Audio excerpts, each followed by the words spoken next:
అందరికీ నమస్కారం. ఈరోజు మనం ఒక గొప్ప విప్లవ వీరుడి కథ తెలుసుకోబోతున్నాం. ఆయన పేరు చరిత్రలో దాదాపుగా కనుమరుగైపోయింది. కాని ఆయన పోరాటం మాత్రం కాదు. అసలు ఒక విప్లవం మొదలవ్వాలంటే ఏం కావాలి? ఒక గొప్ప ఆలోచన? లేకపోతే పెద్ద సైన్యమా? ఒక్కోసారి కేవలం ఒక్క అన్యాయం, ఒకే ఒక్క క్రూరమైన సంఘటన చాలేమో. సరే, పదండి, ఈ కథ లోతుల్లోకి వెళ్ళి చూద్దాం. ఈ కథ మొదలయ్యేది 20వ శతాబ్దం ప్రారంభంలో, అప్పటి హైదరాబాద్ రాజ్యంలో. అక్కడ నిజాం పాలనలో గోండు ఆదివాసీలు ఉండేవారు. వాళ్లు అనుభవించిన అణచివేత మాటల్లో చెప్పలేనిది. ఆ అణిచివేత ఎలా ఉండేదంటే, వాళ్ల భూముల్ని లాక్కున్నారు, కట్టలేకపోయినా బలవంతంగా పన్నులు కట్టించుకున్నారు. అంతెందుకు, చెట్లు నరికారని పసిపిల్లల వేళ్లను కూడా నరికేశారంటే ఆలోచించండి. ఇది కేవలం దోపిడీ కాదు, ఒక జాతి ఆత్మగౌరవాన్ని మొత్తం చంపేయడానికి పక్కా ప్లాన్తో చేసిన పనన్మాట. అలా వాళ్ల జీవితాల్ని నాశనం చేస్తున్న ఈ బయటివాళ్లని, ఈ దోపిడీదారుల్ని ఆదివాసులు ఒక పేరుతో పిలిచేవారు. అదే దిక్కులు. అంటే వాళ్ల దృష్టిలో ఫారెస్ట్ ఆఫీసర్లు, భూస్వాములు, పన్నులు వసూలు చేసేవాళ్లు, వీళ్లంతా దిక్కులే. ఇలాంటి పరిస్థితుల్లోనే కొమరం భీం తండ్రి ఆదివాసీల హక్కుల కోసం గొంతెత్తారు. దానికి శిక్షగా అధికారులు ఆయన్ని చంపేశారు.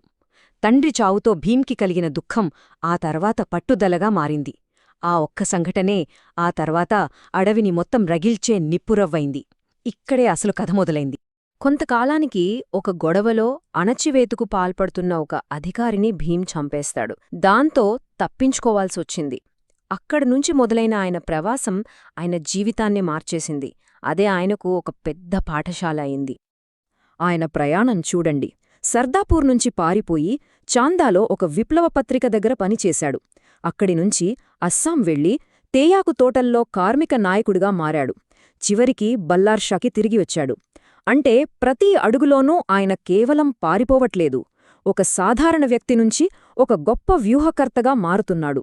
పరారీలో ఉన్నప్పుడు ఆయన ఊరికే లేడు. ఇంగ్లీష్, హిందీ, ఉర్దూ 3 భాషలు నేర్చుకున్నాడు. అస్సాంలో తేయాకు తోటల్లో పనిచేసే కార్మికుల్ని ఏకం చేశాడు. అంతేకాదు, దేశంలో జరుగుతున్న ఇతర ఆదివాసీ తిరుగుబాట్ల గురించి బాగా స్టడీ చేశాడు. అంటే ఆయన దాక్కోట్లేదు, తిరిగి రావడం కోసం సిద్ధమవుతున్నాడు. ఇప్పుడు భీం తిరిగొచ్చాడు. కాని బాధితుడుగా కాదు, ఒక నాయకుడిగా, ఒక స్పష్టమైన లక్ష్యంతో. తిరిగొచ్చాక న్యాయం కోసం నిజాంని కలుద్దామని ప్రయత్నించాడు. కాని నిజాం కలవడానికి ఒప్పుకోలేదు. అప్పుడే భీంకి అర్థమైంది, ఇక మిగిలింది ఒకే ఒక్కదారి, విప్లవం. అధికారంలో ఉన్నవాళ్లు తలుపులు మూసేస్తే తన దారి తానే వెతుక్కోవాలని నిర్ణయించుకున్నాడు. ఇక మొదలుపెట్టాడు.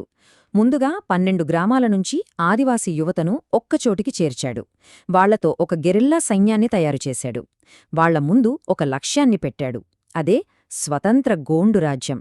ఇక ఫైనల్గా తిరుగుబాటు మొదలైందని చెప్పడానికి తుడుమ్మోగించాడు. చాలా పద్ధతిగా తన ప్రజలను ఏకం చేసి వాళ్లకొక బలమైన లక్ష్యాన్నిచ్చాడు. అదే స్వపరిపాలన. ఆ ఉద్యమానికి ఆయన ఒక నినాదమిచ్చాడు. ఇప్పటికీ మనకు వినిపించే నినాదం: జల్, జంగల్, జమీన్. నీరు, అడవి, భూమి. తమకు హక్కుగా చెందాల్సిన ఈ మూడింటికోసమే వాళ్ల పోరాటం. మొత్తం ఉద్యమ సారాంశం ఈ 3 మాటల్లో ఉంది. భీం గరిల్లా సైన్యం ఇక దాడులు మొదలుపెట్టింది, భూస్వాముల మీద, వాళ్ల అనుచరుల మీద. దీంతో నిజాం ప్రభుత్వానికి వేరే దారి లేకపోయింది. తప్పనిసరిగా చర్చలకు దిగి రావాల్సొచ్చింది. చర్చల్లో నిజాం ప్రభుత్వం భీంకి ఒక ఆఫర్ ఇచ్చింది. నీకు భూమి పట్టాలిస్తాం, నిన్నే పాలకుడిగా చేస్తాం అంది. కాని భీం డిమాండ్ వేరు. ఆయనడిగింది తనకోసం కాదు, మా ప్రజలకు న్యాయం కావాలి, జైల్లో ఉన్నవాళ్ళని విడుదల చేయాలి, మాకు పూర్తి స్వపరిపాలన కావాలి అని డిమాండ్ చేశాడు. అంటే వ్యక్తిగత లాభాన్ని కాదని తన ప్రజల విముక్తికే కట్టుబడి ఉన్నాడు. భీం సైన్యాన్ని మేరుగా ఓడించడం తమ వల్ల కాదని నిజాం ప్రభుత్వానికి అర్థమైపోయింది. అందుకే కుట్రకు తెరలేపింది. కుర్తుపటేల్ అనే ఒక గోండు వ్యక్తికే లంచమిచ్చి వాళ్ల ఇన్ఫార్మర్గా మార్చుకుంది. అంటే అతిపెద్ద ప్రమాదం బయటినుంచి కాదు, లోపలనుంచే వచ్చింది, ఒక ద్రోహం రూపంలో. ఆ ద్రోహం వల్ల భీం ఎక్కడున్నాడో తెలిసిపోయింది. అప్పుడు జోడేఘాట్లోని భీం క్యాంప్లో ఉన్నది ఎంతమందో తెలుసా? కేవలం ఒక 15 మంది యోధులు. వాళ్ల చేతుల్లో ఉన్న ఆయుధాలు కూడా గొడ్డళ్ళు, కొడవళ్ళు, వెదురుకర్రలు అంతే. మరి వాళ్లని చుట్టుముట్టడానికి వచ్చిన నిజాం సైనికులు ఎంతమందో తెలుసా? 300 మంది. వాళ్ల చేతుల్లో ఆధునిక రైఫిల్స్. అది 1940 సెప్టెంబర్ 1 ఒక పౌర్ణమి రాత్రి. నిజాం సైన్యం భీమ్ని 3 సార్లు లొంగిపోమనడిగింది. ఆయన ఒప్పుకోలేదు. దాంతో కాల్పులు జరపమని ఆర్డరిచ్చారు. చుట్టూ సైన్యమున్నా చేతిలో సరైన ఆయుధాలు లేకపోయినా భీమ్, ఆయన అనుచరులు చివరి శ్వాస వరకు వాళ్ల భూమి కోసం పోరాడుతూనే ప్రాణాలు విడిచారు. అక్కడ యుద్ధం ముగిసింది. కాని కొమరం భీం అసలు కథ అప్పుడే మొదలైంది.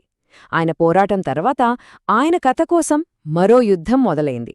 ఆ కథని తమకు కావలసినట్టుగా మార్చుకునే ప్రయత్నం. నిజాం సైనికులకు ఎంత భయమంటే భీంకి ఏవో మాయాశక్తులున్నాయని, చనిపోయినా మళ్లీ బతికి వస్తాడని నమ్మారు. అందుకే ఆయన శరీరాన్ని గుర్తుపట్టలేనంతగా కాల్చారు. మిగతా అమరవీరుల శరీరాలను కూడా ఏమాత్రం గౌరవం లేకుండా దహనం చేశారు. వాళ్ల ఉద్దేశం కేవలం భీంని చంపడం కాదు, ఆయనొక లెజెండ్ అనే విషయాన్నే చరిత్ర నుంచి చెరిపేయాలనుకున్నారు.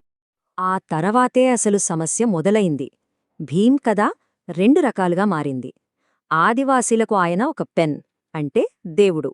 బయటి వాళ్లందర్నుంచి తమ హక్కుల కోసం, తమ స్వేచ్ఛ కోసం పోరాడిన విప్లవకారుడు. కాని కొంతమంది ఆ కథని మార్చేశారు. భీంని ఒక వనవాసిగా, అంటే ఒక హిందూ యోధుడిగా, ఇస్లామిక్ పాలనకు వ్యతిరేకంగా పోరాడిన వ్యక్తిగా చూపించారు.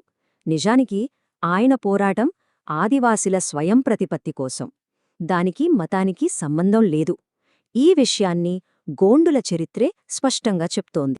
కాని కథని ఎంత మార్చాలని చూసినా భీం అసలైన వారసత్వం ఇప్పటికీ బతికే ఉంది. గోండుల సంస్కృతిలో ఆయన ఒక దేవుడు.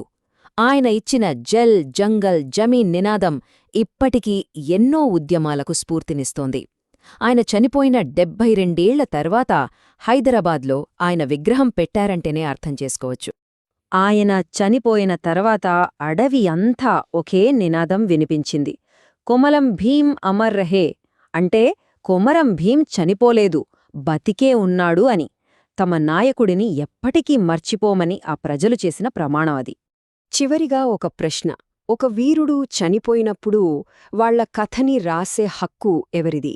అలా రాసిన కొత్త కథ వాళ్ల పోరాటాన్ని నిజంగా గౌరవిస్తుందా, లేక దాన్ని పూర్తిగా చెరిపేస్తుందా?